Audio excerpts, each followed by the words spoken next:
Amis guidés, bonjour! Voici la première d'une série de 3 vidéos sur l'après Montmartre. Nous avons fait un beau week-end sur la butte de Montmartre et la première de ces vidéos va concerner les cadenas d'amour. Et je pense en particulier à celles d'entre vous qui n'étaient pas à Paris. Et donc je vais vous montrer ce que j'appelle un cadenas d'amour. Vous allez voir si c'est pas mignon.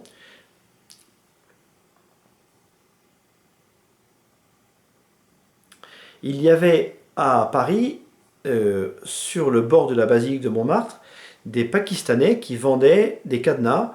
Ils appelaient ça des lovelocks.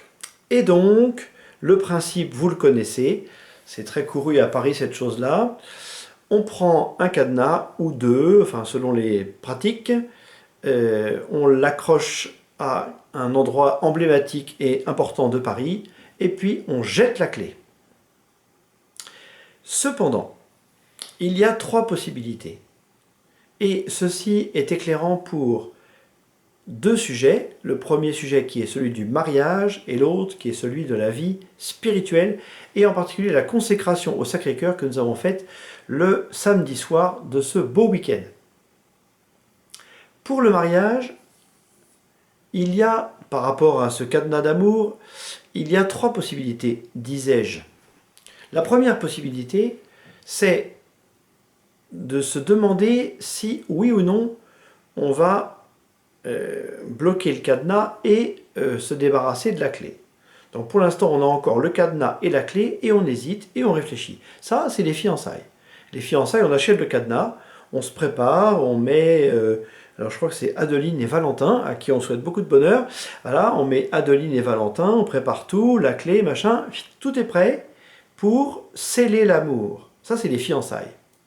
Et puis il y a une deuxième possibilité qui est, au moment où on ferme le cadenas, eh bien, on jette la clé, mais on regarde malgré tout à quel endroit la clé est tombée.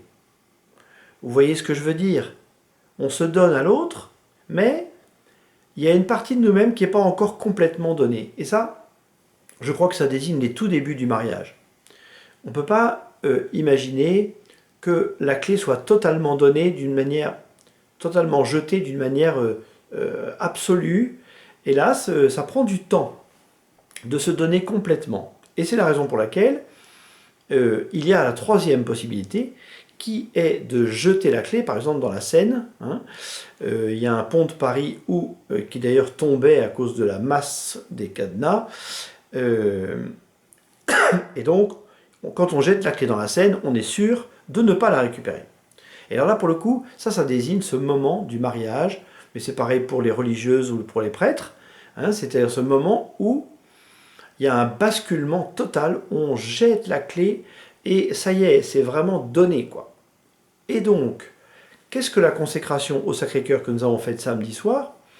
Eh bien, le jour du baptême, vous avez été consacré à Dieu par vos parents, et d'une certaine manière, lorsque vos parents ont scellé une alliance entre vous et Dieu, par le cadenas amoureux de la grâce du baptême, eh bien, ils vous ont confié le cadenas et la clé. Et maintenant que vous êtes suffisamment âgé, suffisamment grande, suffisamment mûr pour savoir ce que vous allez faire de la clé, de cet échange amoureux, cette décision de l'alliance avec Dieu, eh bien, quand vous vous sentez prête, vous jetez la clé. C'est-à-dire, vous dites, maintenant, avec Jésus, c'est à la vie, à la mort, pour toujours, je ne reviendrai pas sur cette parole. C'est ça un peu l'esprit de la consécration.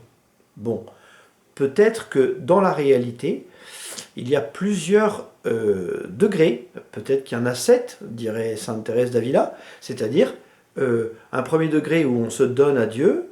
Bon, on va consciemment à la messe, on s'inscrit au guide aîné, on fait le moment lumière dans la semaine, on fait des étapes, et puis après on est de plus en plus donné, et il y a un moment donné où on jette complètement la clé dans notre vie spirituelle.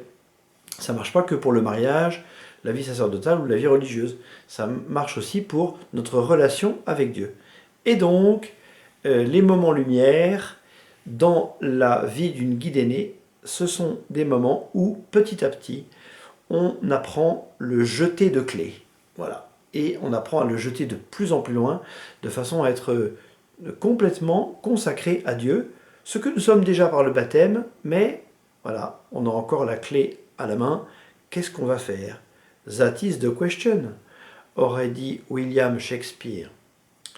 Rendez-vous à la prochaine vidéo pour la suite, en particulier sur l'engagement en politique. Parce qu'il y a eu une manifestation, vous savez, et donc on va parler un peu de tout ça. Est-ce que on doit et comment doit-on s'engager en politique quand on est chrétien?